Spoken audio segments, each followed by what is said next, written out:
This episode of The Construction Record is brought to you by the Greater Toronto Sewer and Water Main Contractors Association. Clean water, our goal, our future.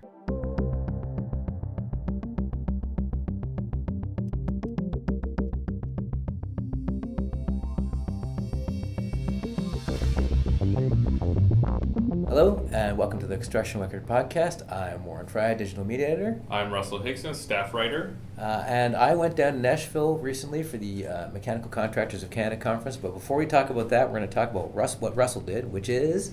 Well, I have two stories I'd like to talk about. The first one is the Lien Act review that the BC Law Institute has been working on since 2014. Wow. It's been a while. The senior staff lawyer with the Institute, Greg Blue, told me that they put together a committee to review the Lien Act in 2014, but they got kind of sidetracked with a few other large, major legal review projects, and they're only just now kind of putting out their recommendations, and they're asking the industry to give them input. So they have about 80 recommendations, some of them very, very minor, some of them a bit more consequential. But he was kind of cautious about kind of tempering people's expectations. He noted that this is, the big buzzword is prompt payment, of course. Right. That's the consequential one, I would say, or one of them. Well, the thing is this is a review of the Lien Act and the Lien Act only. It is not a review of prompt payment issues in the province more broadly, which he says, this could solve some, payment issues down the chain, but to really address prompt payment, it probably has to go beyond the Lien Act and be a more broad review. But it definitely could help. It's movement of some sort at any rate. Yeah, I'll give you an example of one of the things they're recommending. He says that there is a 10-day gap between the end of the lien filing period and the end of the holdback period. They suggest eliminating that. Yeah, and he explained that this could probably have a major impact for some of like the smaller contractors in terms of getting paid and solving that. And now they're asking for input, so you can go on their website BCLI and read through some of the recommendations that they've given. So now they're asking the construction industry to give their input on the tentative recommendations, which they'll end that part of the review in mid-January, and then they'll put together a more finalized version. And Greg said that they don't really advocate for anything. They're not an advocacy group. They're just very basically a law improvement society. So when they release the recommendations, the final ones after getting input, they're done. They're gonna stop, and then it's up to the industry if they want to champion it, or other people, other groups, or even government or anybody if they want to move to make these codified into law. Here's the data. Here's the data. Do with this as you will. Yeah. So it should be interesting. I'm curious to see what some of the more informed people in our industry have to say. Some of the maybe people in the legal community have to say. Some construction lawyers. But I'm guessing that pretty much every major construction mind legally in the province was probably involved or asked to be involved. We'll see what happens. Cool. And then the second story that I have that I worked on has to do with Red Deer, Alberta. Okay. So that hotbed. Yeah. Between Edmonton and Calgary. Well, right now it's kind of it actually is kind of a hotbed, to be honest with you. A hotbed in terms of construction and development. It's a bit of a cool bed. The city of Red Deer has been facing kind of the same economic issues that a lot of other cities in Alberta have been facing. Well, and also while the boom was going on, they were a great hub in between the two cities, so that they really benefited from that. And then when it cooled down, that didn't help them at all. Yeah, so I spoke to Jason Taylor, who is in the planning department. He's a strategist with planning services in the city of Red Deer. And he told me about a series of proposals that they're going to introduce to try and encourage residential development in their downtown core. This is something that's been in the work for several years. They want to get rid of unused land, kind of brown sites or vacant buildings, and they just want to kind of spur the development community to create a lot more residential area in the downtown core. And they're going to do this through like a series of grants, it seems. Some of the grants help with utility hookup fees. Some of them help with like environmental assessments if you're trying to develop a site that may need some of that work done, if it's a site that a developer's been sitting on for a while. A lot of them are designed just to bring the cost threshold down for developers. So if they want to get into the downtown there and build a residential project, various permits and fees and things, the government there in Red Deer wants to subsidize that. Then they also want to encourage what they call land use clustering, to create kind of like little entertainment districts, almost like an area for, if you want to go do dining, they'll have like cluster restaurants together, or if you want to go shopping, do high-end, shopping, they'll have. It kind of sounds like what Edmonton did, except at a smaller scale. Yeah, exactly. So yeah, that should be interesting. Some of them are bylaw changes, but most of them are grants. And a lot of cities have had success with similar plans. I believe Edmonton is one of those. Yeah. It took Edmonton a while, but they've really revamped their downtown. Yeah. So I mean, they haven't totally approved all of them yet. They have to wait till their 2020 budget. But they're kind of plugging away on all these in the meantime. And then once the 2020 budget is approved, they can kind of hit the ground running and go for it. And my contact there, Taylor, said, this is very much related to kind of the economic downturn, and just trying to weather it and make it as attractive an investment opportunity for developers as possible. So yeah, that's kind of their plan, and we'll see how it works. Cool. As far as Nashville stuff, some that you might have already seen in the Journal of Commerce, I put out a story from Buildforce. They did an economic sort of evaluation, and they sort of explained to all the people at the Mechanical Contractors Conference that Alberta is doing, it's not doing well, but it's in a new normal. Like Ontario and BC are doing quite well. BC is doing quite well, period. Ontario is doing quite well just because of the volume of stuff that's happening, less than the sort of economic push of it, more like we just got a lot of stuff going on. And all that together becomes sort of a rising tide. And yeah, Alberta is interesting because they're not doing great as per usual, but that is becoming the per usual. So like the patient is stable. Yeah, the patient's but stable. They're not necessarily getting better. Could be a lot better. But they're stable. Yeah. They're not getting worse. Yeah, it's not getting worse. And there's a little bit of improvement. But it was interesting. They were talking about that. They talked about immigration, not just immigration from outside the country, but people moving from province to province, which of course is a much more significant in terms of jobs because there's nothing to go through besides, maybe there's some red seal type issues, but other than that, it allows you to hire Canadian if they're from another province and somebody out of the country. And, we have some agreements. I know the Western provinces have agreements. So there's a lot more of that, but it's shifted in the last few years. I wrote another one about contractors and their complaints, which they have many, some of them very legitimate. Well, not some of them, all of them are probably pretty legitimate.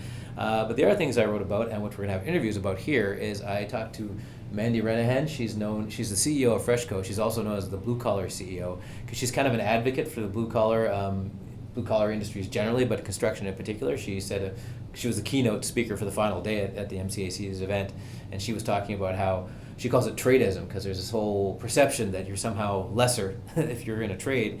And she said, and this stems all the way back to having a hierarchy that predates industrialization, which was interesting and a good point. She goes, you're sitting in what these people built, and yet you look down on them. It doesn't make any sense. Right.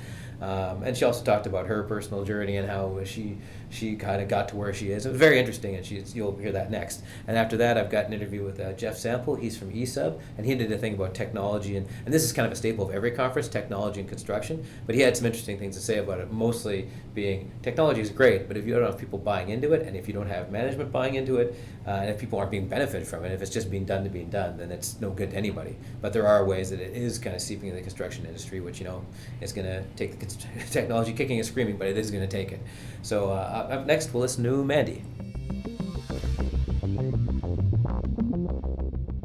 This feature interview is brought to you by the Ontario Sewer and Water Main Construction Association, Ontario's champion for sustainable and safe water and sewer infrastructure.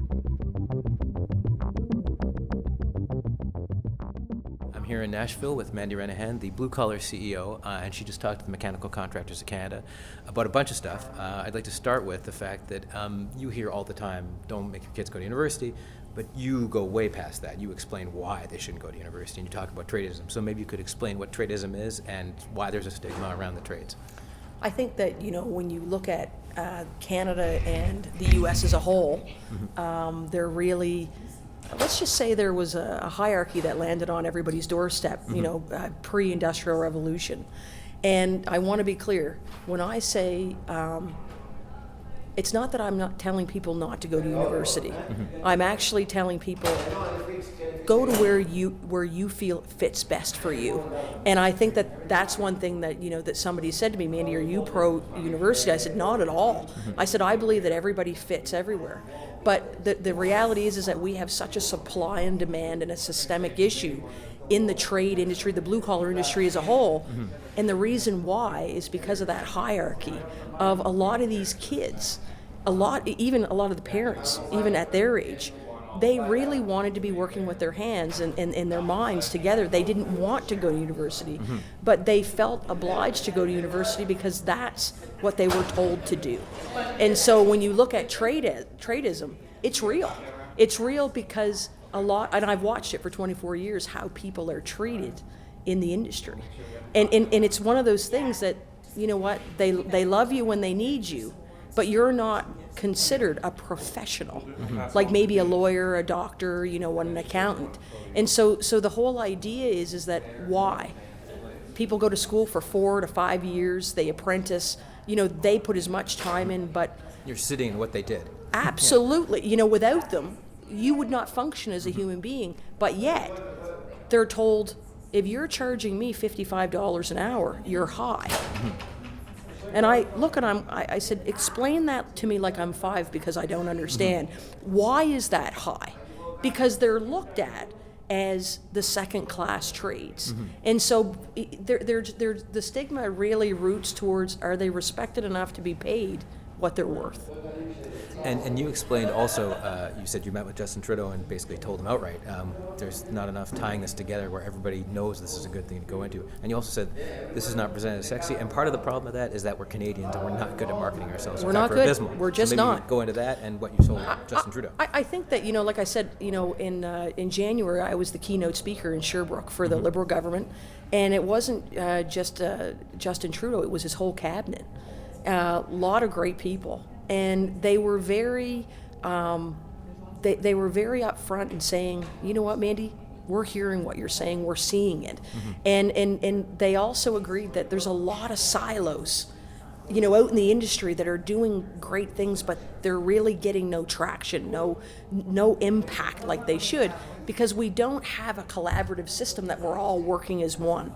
And so I explained to them that I believed from a business acumen and an entrepreneurial standpoint that if we were able to put together a national campaign that brought in all of, the shareholders and the assets in the industry, we could really do some great damage and be a pioneer in this in North America to really look and say, hey, you know what? Come over here to this side. This is where you belong. And they got that. He got that. And so for that, I was grateful. And we had our first meeting a couple weeks ago to kind of get this off the ground. Another thing you talked about is how there's only 4%, I think, was the number you did, Yes. Set of women in the trades, and of those, a lot of them are going to leave, and people should ask, why? Yeah. Because it's not because they just gave up. Right. And you also said if you've got a bunch of men, it's a bleep show. If Yeah. you got a bunch of women, it's a bleep show. But if you get them together and actually working towards a goal, it's a lot better. So maybe you can explain both those things. Well, I think that it's important that when you see that, when you look at the size of the blue-collar industry, the trade industry as a whole, it's massive. It makes up a massive part of our services, as a society. When you look at 96% of those are male, you can imagine from a female perspective, it's daunting to think, where do I fit in here? And am I welcomed? And the ones that are in the industry see that a lot of the guys in this industry are amazing and they're supportive and they welcome that different skill set of females coming in, like they love it.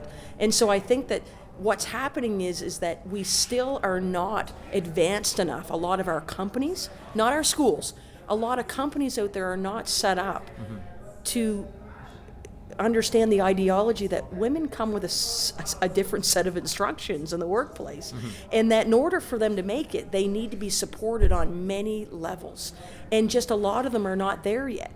It shouldn't be, how does a woman fit into a male's workforce? Why are we not training the males in personal development curriculums of, this is how you respect her being a minority here in the workplace? And so there's a lot of education that I see that needs to happen on just a really common sense level, to be quite frank. And do you think part of this is generational? I mean, I see less of a white-haired male audience than I used to in a lot of these meetings, but I still see it. And do you think that's going to change when the next generation comes? Absolutely. I think that's the one thing too. I'm a minority, as a female, gay, you name it. And what I'm seeing is that people in this industry, they don't care. They don't care, but you got to realize is that even minorities have looked and went, is this an industry that's really going to accept me? And so I'm saying to them, you got to realize, I said, just because, that burly white guy over there is a plumber, doesn't mean that he's not a wonderful human being. So no judgment on either side. And so I'm really encouraging people of all minorities to know that we're all the same. We just look different, and that really there's a place for this in here if you want it. And I really encourage them, to take it on, and the acceptance factor is there. But when you're met with that type of, let's just say, deflection, don't walk away, because it's everywhere. It's not just in our industry, it's just the fact. I mean, look at me. I mean, there's not a time that I talk to predominantly an audience full of older white males. Who aren't kissing and hugging me afterwards because I'm relatable. They just got to get to know you. Yeah. Exactly. Yeah. All right, great, thanks. Okay.